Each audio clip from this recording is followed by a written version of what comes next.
Okay, so this is going to be fun. Mhm. I've sent out a few mails to different people. This is going to be the first. This is like the first official episode of this podcast. So it's Let's going make to be it. viewed by millions and millions of people. I can just be your guinea pig. It doesn't matter if you don't if you don't do anything with it. Yes, right, exactly. So yeah, and it's actually been the response has been quite good. So I feel like there's people out there that have things to say that are excited about the idea about sharing those things. So Hmm. I'm hopeful it'll be interesting So to. that your new that's another new venture. Well, it's kind of like tying a lot of the different things that I'm doing together. Um, but also, I'm trying to follow my interests and really sort of double down on the things that I get excited about. And so, talking to people in this sector is really one of those things. So, um, yeah, we'll see if it'd be great if it leads to somewhere, if it helps to get a few stories out there. Then that would be great. Did I send you the little video that I did of myself Yeah, rambling on about what I was trying to do your greenhouse. Yes. in my greenhouse? Yeah. Yes. Right. And so that's pretty much it, right? I just think there's a lot of really exciting and interesting positive stories that can be shared. Mm. And I think now's a really good time to do that because there's a lot of young people trying to get into the space, and there's not a lot of positive stories, I feel, and so I think that it could be helpful. But we'll see how we go. Right now, what I've got to do is get through one recording, and then I've got to figure out how to edit it and publish it, and all of links, putting links in places and things like that. Very tactical and technical. You can see. So let's get into it. So obviously, you and I know each other very well, Mm. but for all the millions of people that are watching, do you think you could start with just giving a little bit of background into, well, maybe not the background, but just starting with who you are, what you do, and what Pepsi, People in the Sea, is all about? Hmm. So my name's Axelle. I'm French. Um, where do I start? I usually I start by saying that I've been born and raised in the mountains in the Alps, but must have a gene somewhere from the ocean because that's where I always get driven to. And so about 12, 13 years ago, I finally decided to follow um, that push, and I created People in the Sea with my partner, with a non-for-profit organization working with coastal communities in the Philippines. Um, I always used to describe it as marine conservation because that's what people understand, but actually, it's a lot more about giving coastal communities the power to manage their marine resources, which is actually quite different from marine conservation. Okay. So you've been working on People in the Sea for up to what, coming on 10 years now, and where you are now is the organization has evolved and matured as you have in your journey. But going back to when you first started, even before you started People in the Sea, were you did you study to be a conservationist, and was that what you always wanted to be when you grew up? No, I studied business school, and I went to a very standard at the time, very standard career path where I did like les grandes écoles in French, which is that really prestigious path to big responsibilities and big jobs in massive companies. Um, and I think it took me a good probably 15 years to realize that I like management. I like project management. I like team management. I like exposure to different things, but I really didn't like the for profit environment. And it took a while to break with everything you've learned that you had to be. Um, and that's how I ended up creating a charity. And so, People in the Sea is based in Malapascua, which is an island in the Philippines. Now, I know a little bit about your backstory, and I know you didn't go there with the idea of setting up a charity, a conservation charity. So how did it all come about? How did you find yourself in the Philippines in Malapascua, and at what point did you decide, right, I'm going to do this thing? What is that story? The story, well, originally the story is about diving. I learned to dive when I was 15, and that was like, um, yeah, that was it. It was that's all there is. It's diving is just the most amazing thing. Not just as a sport, not just as it's not a sport really, but just being so close to nature, being embedded in nature. I think that's just my thing. And so started diving, became did more dive training, became a dive master. But actually, and then at some point in my life, first crisis, I guess, about 30 years old, I decided I wanted diving to be a whole part of my life, not just a 1 or 2 weeks holiday in the year. And that's when I went to work in Madagascar for a charity that did exactly that, looking after marine resources and working alongside coastal communities in Madagascar. And that was my career change pretty much. Um, Following that experience, I felt I needed a bit a bit more training, also to get that card, because the marine conservation or conservation per se is a very science driven environment, and I felt I wanted to have the right card. So I spent a year getting a master in science, about managing the coastal space. And at the time, I don't think I was really sure where all of that was going to lead. But some diving, some coastal zone management, and I guess another crisis was going to the Philippines and being there during a massive typhoon in 2013. That's when we felt, we don't just want to help people rebuild their houses, because there's just no end to this. There's more typhoons, and there's typhoons every year, and so just building houses doesn't actually lead anywhere. They need it immediately, so there's definitely a need for immediate support, but there's also a need for long-term support. And a lot of organizations are driven by this immediate energy and money floods, and it's all happening for a few months, maybe a year, and that's it, it's gone. And the people are still there, and they have exactly the same problem as they had before. Maybe they have a house which may fall again, but then people rarely have that same energy twice. So if people have raised so much money and have made so much effort to build houses for people in a faraway community, are they still going to have it the next year when it happens again? And unfortunately, and it's not to blame anyone, but that energy falls.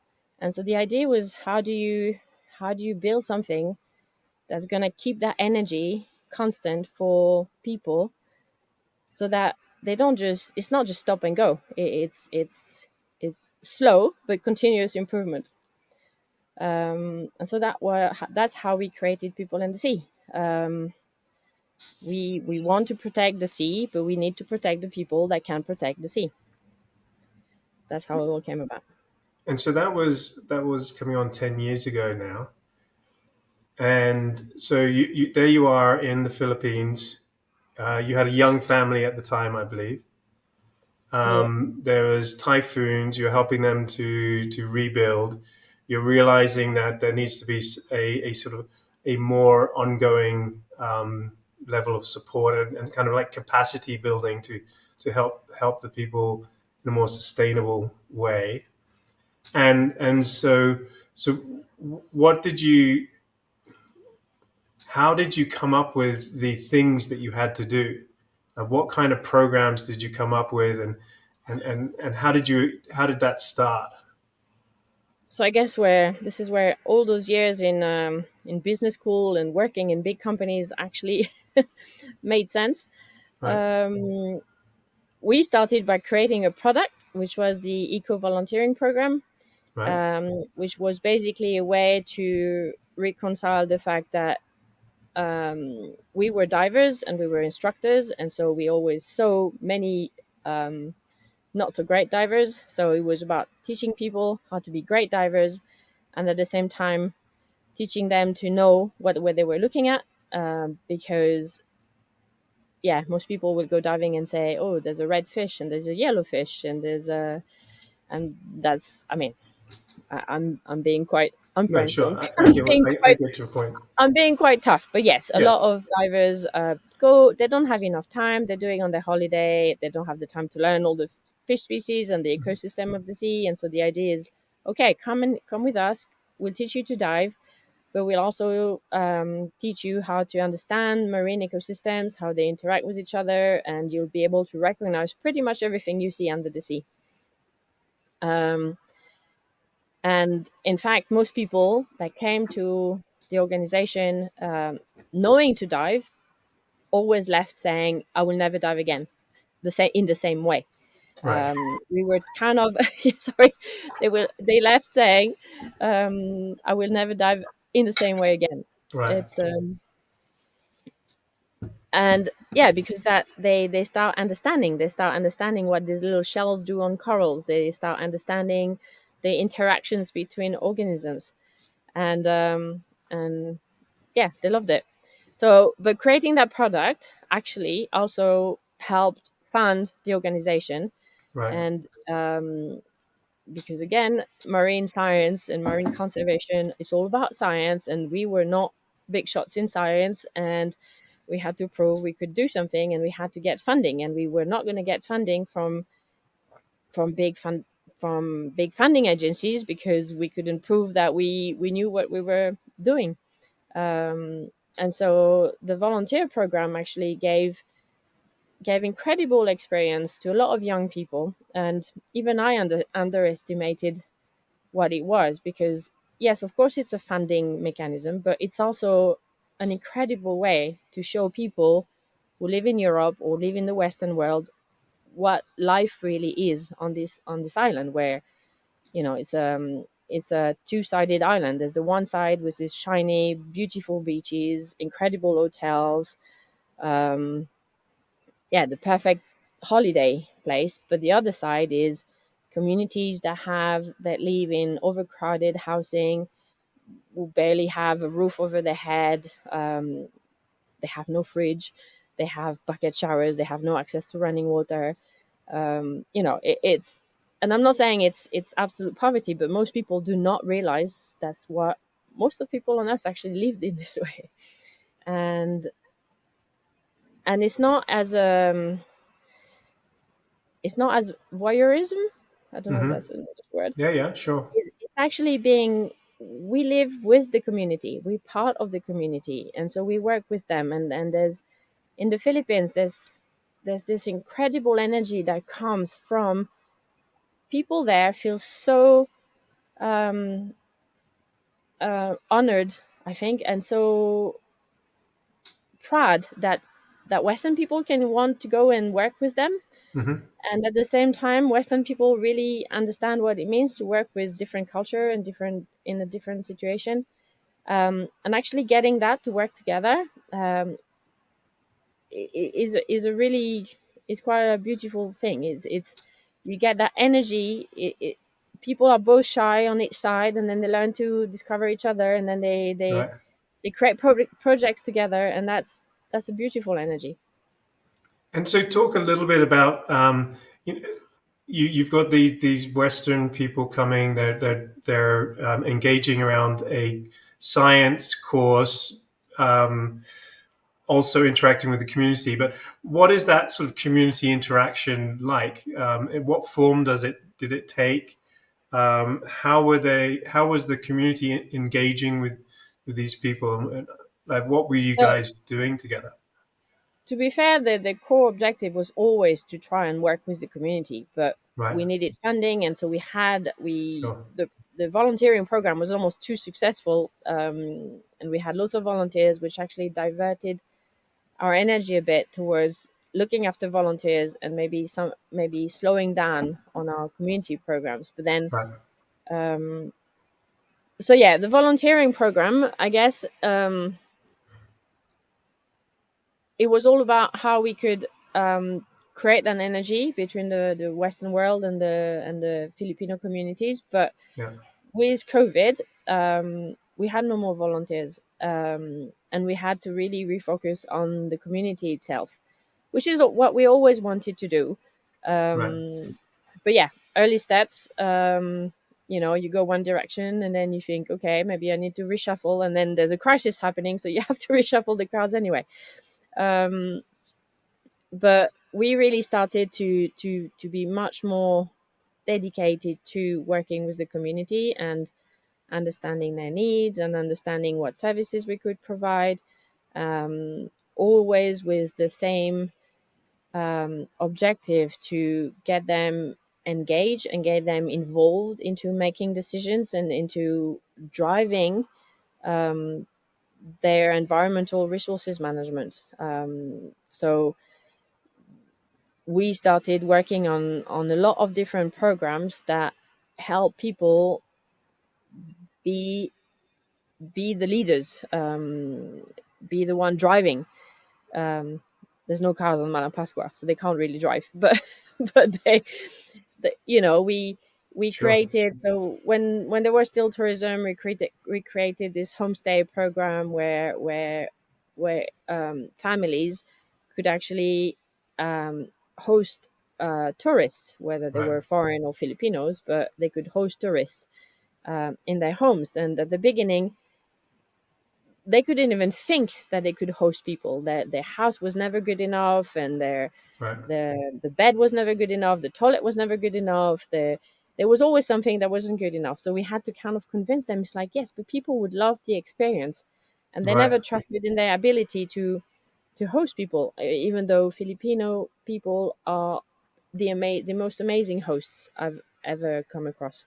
Yeah. And so we had to kind of one by one convince them that their house was all right and help them repair their houses and provide benefits as well, because in the homestay scheme there's some sort of calamity fund built into it. So when they earn money, they also save into a calamity fund. Because of that experience of the typhoon, I think I really wanted something that they could actually repair their houses by themselves without begging to anyone, and that was a big part of the story at the time. But the same Right. thing happens everywhere. It's we have an education program where we take young interns from high school, and first they come and they don't dare do anything because no one has ever taught them to take initiative, and no one has ever taught them that they could actually make decisions. And the whole point of the 6 7 weeks where they're staying with us is, yes, of course, to learn about the environment and be looking after the environment, because that's what we do. But it's also about making them feel safe and feel more confident about their abilities to do things. And so they take responsibilities, and the the change it makes between getting those kids when they first arrive, and in the first few days they don't even dare looking at me or other Westerners or Sure. anyone around. And after 6 or 7 weeks, they're just amazing. They just Yeah. can do so many things by themselves, and they ask questions, and they're open, and even though they sometimes don't speak English very well, they're not scared of asking questions. and the change it does in them is just incredible. Um, and you see that with fishermen as well. Right. And fishermen is the core group that we're trying to target. But they have such a specific um, livelihood that is actually quite unknown for most people. Fishermen is this big black activity that everybody's the same and everybody does the same, but actually that's not true. And one of the things we've realized is on our own little island, that's 2 square kilometers, the people in the north fish in a completely different way from the people in the south. Hmm. And you ask anyone that has been there for 15, 20 years on the island, they'll still call them fishermen. And for them, whether it's somebody fishing one time occasionally or somebody actually getting all their livelihood from fishing, or some, for them it's all the same. But that's not true. Yeah. And so again, what we're trying to do here is help them get organized. Like, it sounds so basic, but actually have meetings and get them together and discuss about the same issues, the issues they have, the common issues together,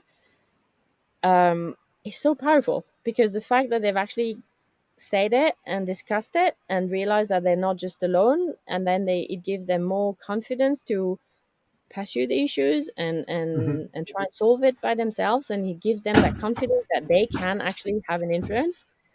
It's um it's incredible to see. So we'll talk in a little bit more detail about that ownership of um, resource management. But before that, you sort of painted a picture that in the beginning, the volunteerism was a big part of what you were doing. You were then incorporating and building community activities into that, so that the Westerners, the volunteers, and the community were working together, and you started to build into that the homestays, so that the local community were even financially profiting, benefiting from the experience. But you've since then evolved into other community engagement kinds of activities. Could you speak about some of the other issues that came up and that you started to work to address? You want to talk about solid waste management or fisheries monitoring? Yeah, go for it. um Like, it's a is there small even like a sort of an order in which you discovered these problems and came across them? Like, how did you find the?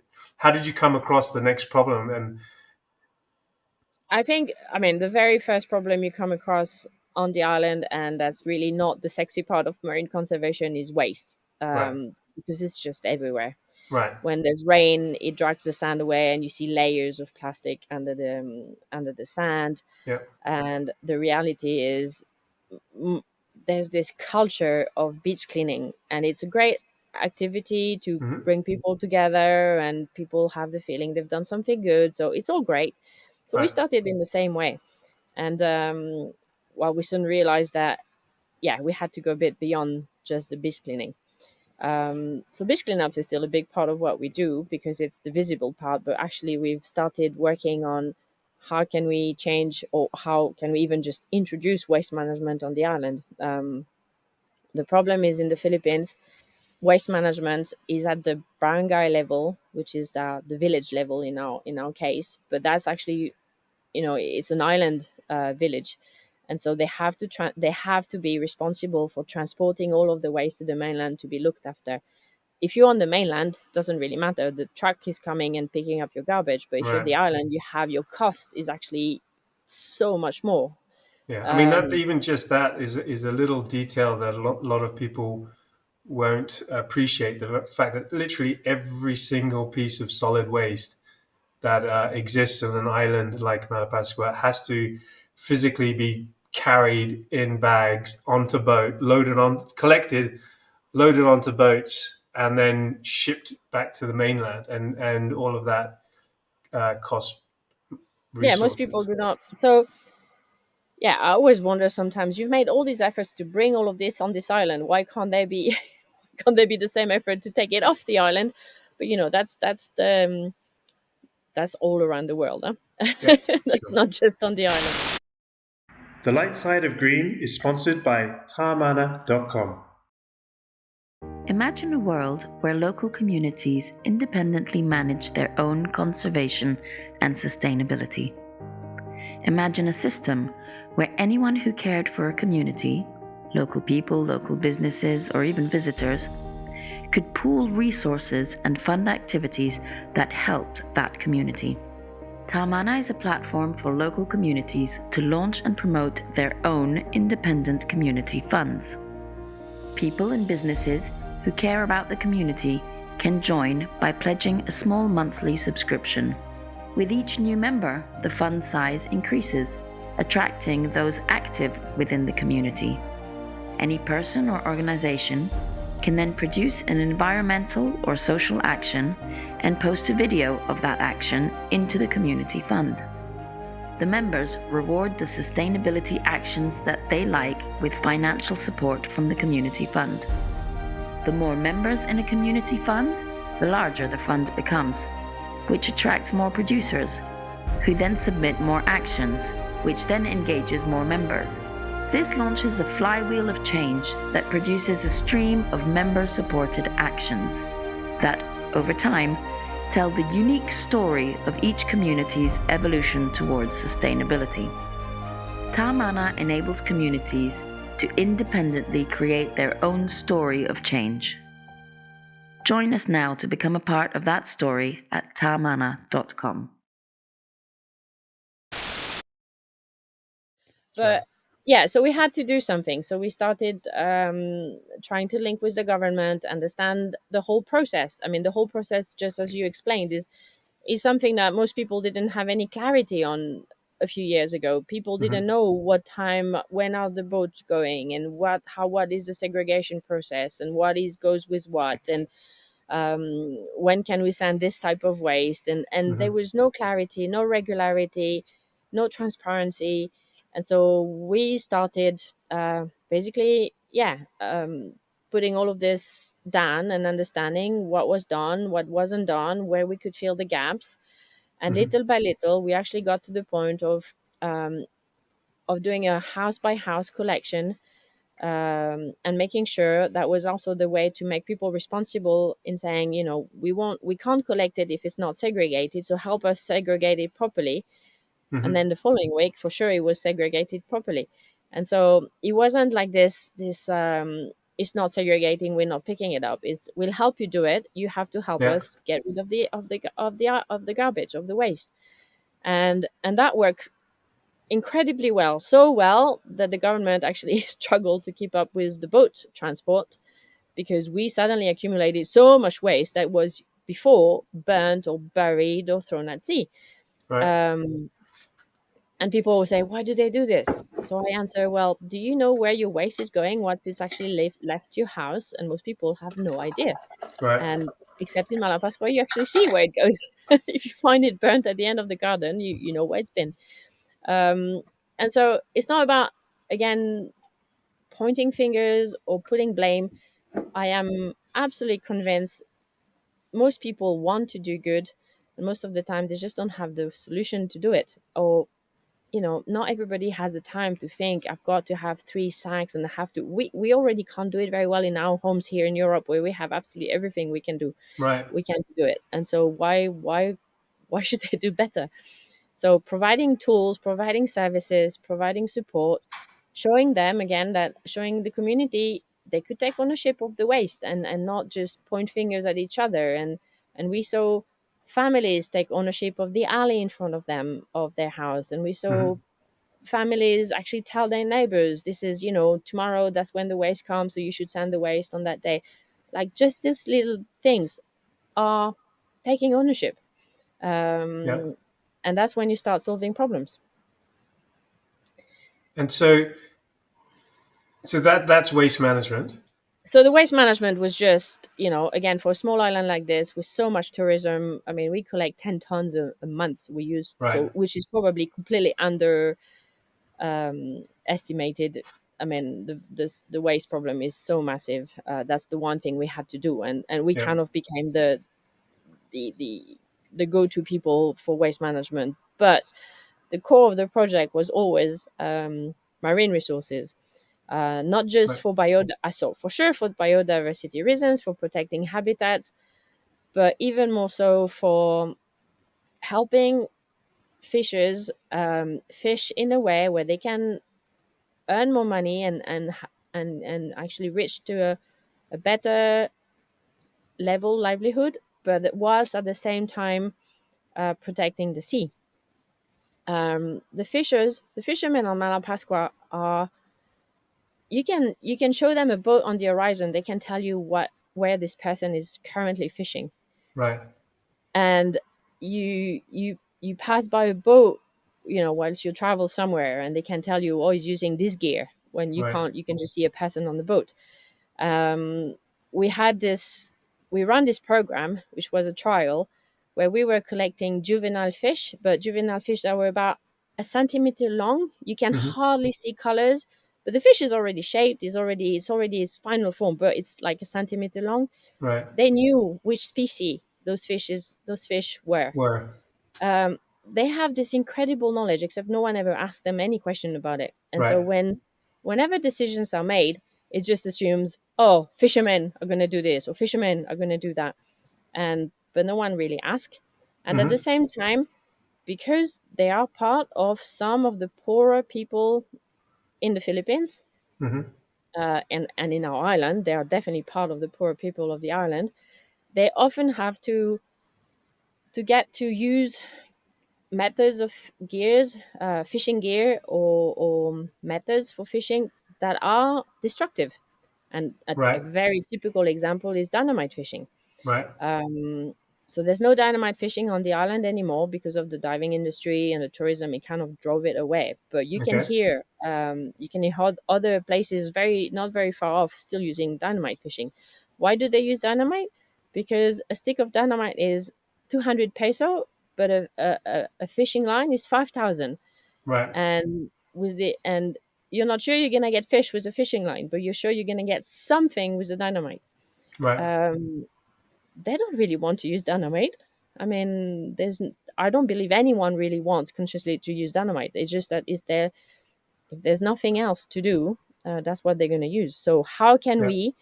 I mean, this is a very um, caricatural, like very strong example. Huh? A lot of people do not use dynamite anymore because they Yeah. don't want to and because they know it's forbidden.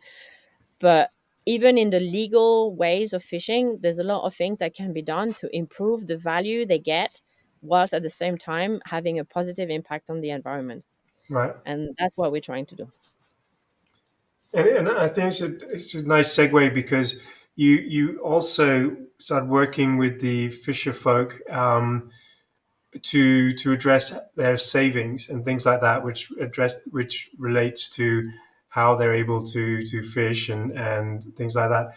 And so you set up a savings club program across the island. Can you just talk a little bit about that and Again, how yeah, that's it's gone? an assessment of the fact that most people on the island do not have access to banking services. Right. They can't have a bank account, and just because of that, they can't save any money.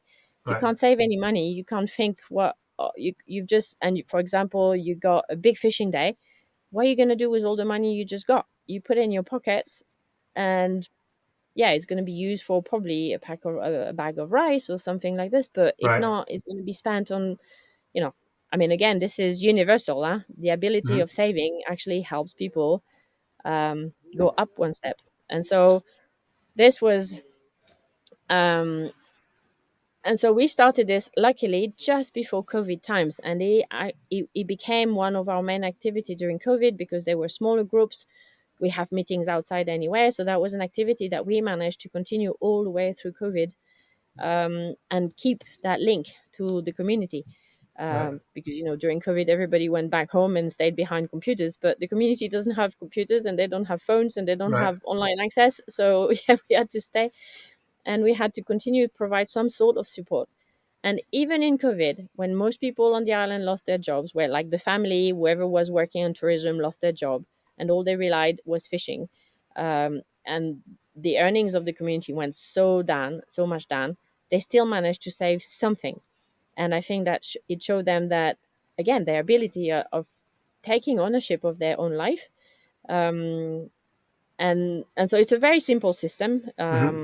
It's we worked with World Vision International. We got their package, and what we're very good at is actually bringing it into the community. So from Hmm. one group in 2019, I think now we have 17 or 18 groups, which represent more than 400 people.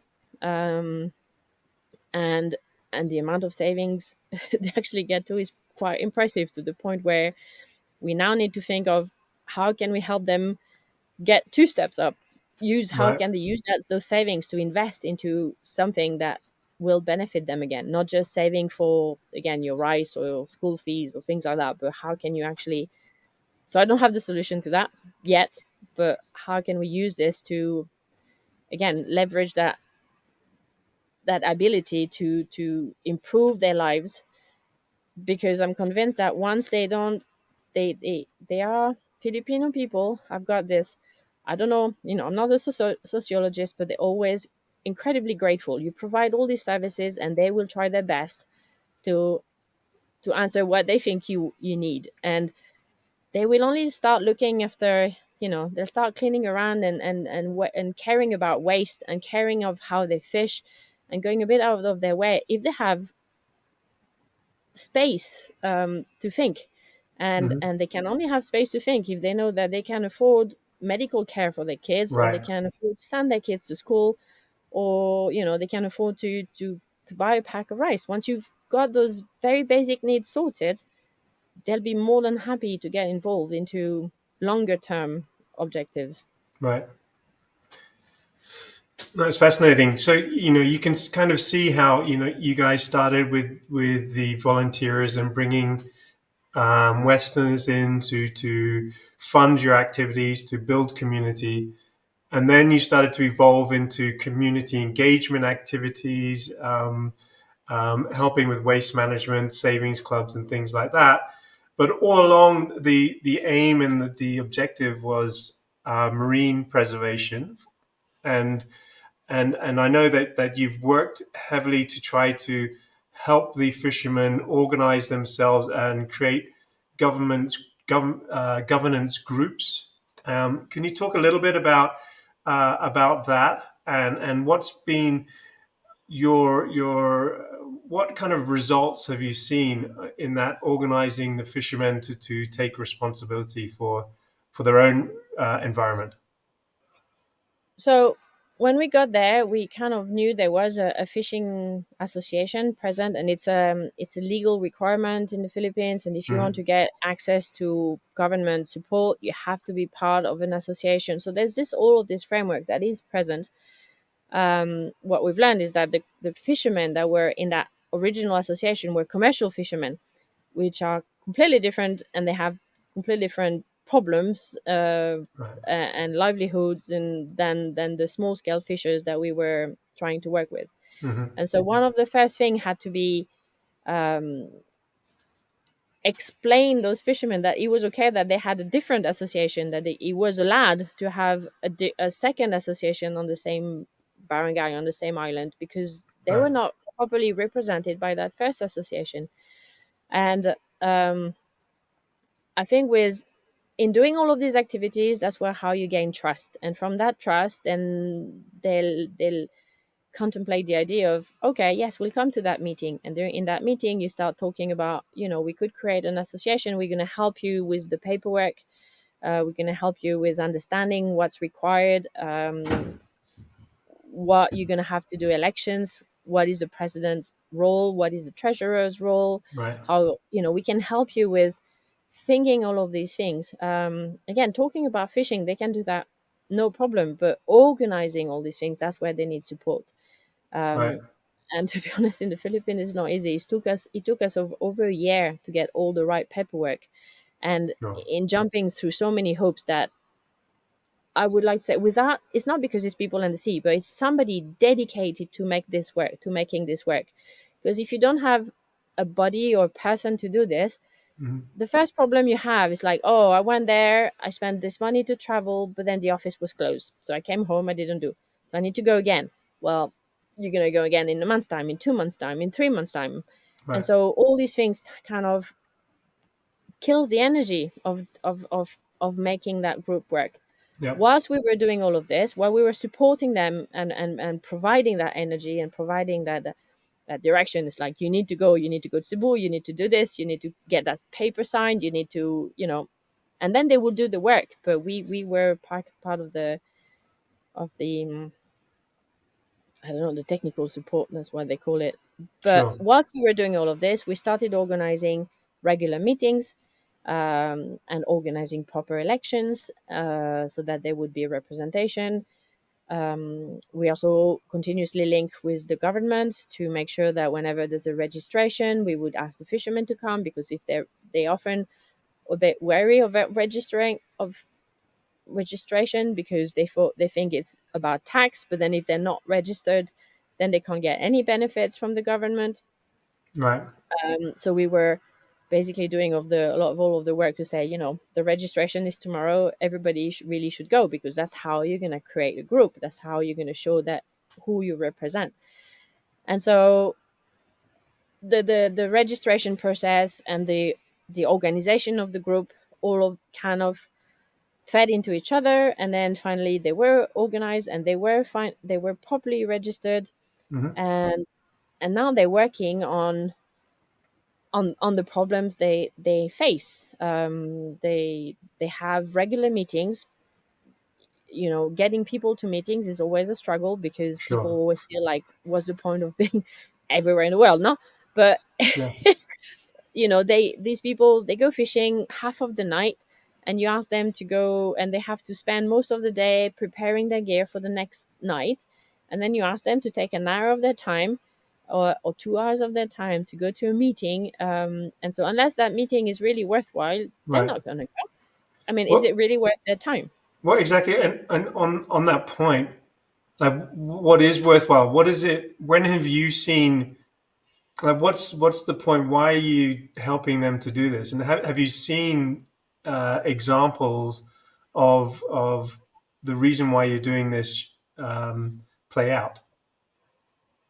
So it's kind of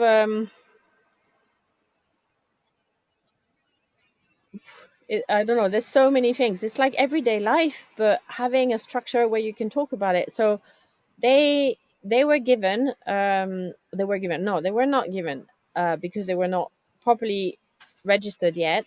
But they Hmm. knew of a method of fishing that's called a fisheries aggregation device, and Hmm. it's about basically putting a weight in the very deep water with a line and a lot of coconut leaves, and that creates attraction for the fish, and it makes fishing easier, because you know that the fish will be around that object. Hmm. And so, because they were organized and because they were paying membership fees that provided enough money to actually then be able to buy the materials to do those fads by themselves. Right. And um, they could have never done that if they had not been organized, because that provided the capital, but also an organization, and the fact that they are now fishing there, and we're helping with saying, okay, we're going to monitor how much fishing you do there, because that way you know whether it's worth it or not. Maybe it's not, maybe you spent all of that money for nothing, but at least you will know. And so Hmm. we're reminding them about monitoring the catch, and they understand the need of doing this, so now they're asking for the numbers. They'll explain, oh, but now it's low season, so it's not really the place, but we need to go and repair it for the next higher fishing season. Right. So it's not something massive. It's just this yeah, all these things that happen in everyday's life, but that they were never feeling concerned about, or they didn't feel they could do anything about. And another example is about interaction with other stakeholders on the island. Like we explained, Malapascua is a place where there's a lot of tourism, and the dive tourism especially has taken a lot of space away from fishermen for promoting diving.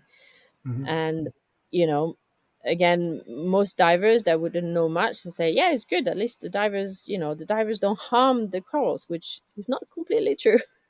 It depends on, the capacity, how many you are, and how Right. well you're trained. But also, it's completely marginalized the fishermen, and no one ever asked them what they thought, or how they could be involved into managing a resource that is a common resource. It's a public Hmm. resource. It should be available to everybody. Um, and so there's a conflict of interest here because fishermen want to fish and the divers want to see the fish. They both have positive impact on the environment, both have Hmm. negative impact on the environment, but there was never any dialogue. And so giving fishermen that organization, helping them create it and giving them the voice and them feeling more, more powerful, more empowered to actually say something, Hmm. allowed them to get involved into discussions about, creating more reserves. And dive centers typically wanted to create more reserves where fishermen could not access, Hmm. and they were able to raise their voice against it. Right. So I'm not just saying they need to be against each other. I'm just No, saying the no. ability to actually discuss together is what we're looking for. Exactly. So you've helped them to organize, and they, as a result of organizing, the artisanal fisher folk have a voice in a variety of different issues around the island, And it goes which they didn't have before. absolutely, and it goes from, fish reserves, access to fisheries grants, Hmm.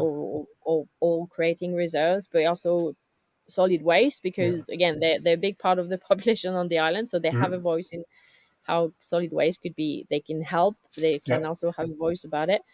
They're talking about implementing reserves themselves. Hmm. Um, So when you look back, from where you started 10 years ago, volunteering program, you've had this journey to where you are now, where now the fisher folk are themselves taking ownership and demonstrating, you know, a something that's truly sustainable. Um, how does that make you feel?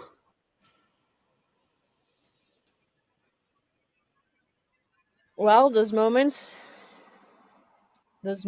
where you see people's, you know, standing up for themselves is, and then they're rare moments, huh?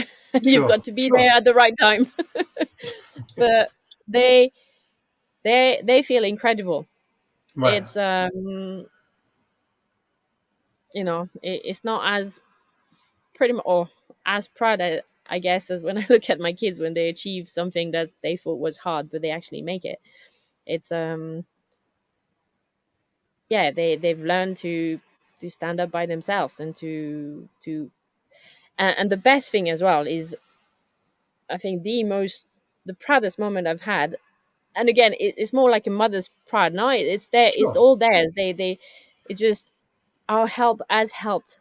Our work has helped them do this. Hmm. But it's when they end up standing in front of other fishermen and explaining what they have done and explaining their journey, and actually Yeah. they the other fishermen want to do the same thing, and that there, that you've actually won. That what you've given them is so much more worthy than a house, because you can't this can never go away. Yeah. um and yeah, I guess that's why it makes me proud. And switching gears a little bit and sort of looking a little bit more at you and yourself and your experience and your family's experience, because both yourself and your partner have been heavily involved together, and your kids, in this project. Talk to me a little bit about sacrifice. Like, what's it taken to get to this point? Like, it's great to be proud at this time, but like, Oh yeah, what it's has like it Instagram. taken? Now people never like to talk about what it actually took to get there. um Gosh, when I think back of that day when we just flew there with about 250 kilos of gear and a 2.5-year-old kid to an island that has no doctors and that is like a good 3-4 hours away from a doctor. All our family and friends thought we were completely crazy and didn't have any idea what we were going to go there for and what we were going to Mm-hmm. do there. But I guess that's the adventurous part of me that was exciting. Mm-hmm. The real sacrifice, yeah, it's incredible amount of work. I mean, the first, originally I thought I was doing this because I wanted to spend more time with my kid. Mm-hmm. The first few years we were there, we were working 16 hours a day. Right. And she was at the nanny. She actually could speak Visaya. She was Right. spending so much time with the local nanny that she could speak the local language. Um, I don't see this as a I mean, it was really hard work. Not every I see this as an entrepreneur. It's an organization. It's a non for profit, but I run this with my entrepreneurial hat, and I gave it all that I needed it to succeed. So setting up the volunteering program had to work. Yeah. Very first volunteer we had was, he was like, we didn't even believe she actually chose to come and stay with us, and I'm still in touch with her all that way down the line.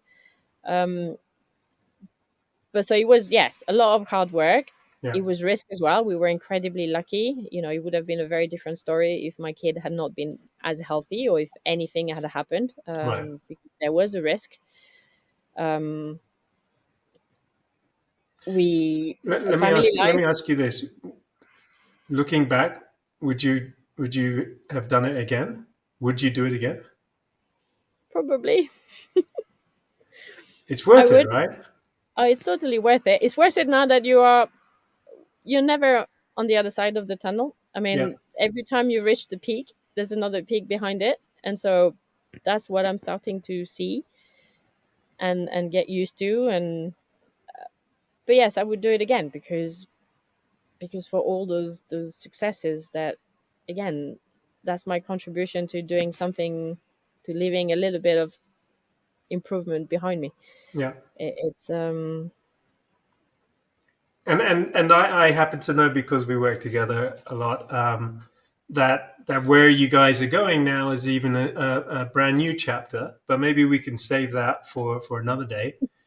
Um, but I'm sort of conscious about time, and so maybe as a last closing question, if you were to look back at yourself, at a younger Axelle, before she'd set up People and the Sea, or just a young entrepreneur who's out there, thinking about wanting to get into conservation, what would you have any kind of advice for them, or what would you say to yourself when you were younger? I think I would say stop doubting yourself. Just go for it, because I think that's one of the things that hold people back. Yes, Hmm. there's many solutions that have been trialed. Doesn't mean they can't be trialed again in a different way. And if you really think you've got something, go for it. And I think doubting myself is probably one of the reasons why it took me so long to actually build an organization like this. And it also probably explains why it took me so long to get to the point that we're now ready to expand. because I was because again, always doubting whether I could do it or not. So if somebody young feels like doing it, just go for it. What Go can for it. happen? Excellent. What's the worst that That can that's happen? a great note to wrap things up on. Thanks so much, Excel, Thank you. and we'll It's talk always a again pleasure. soon.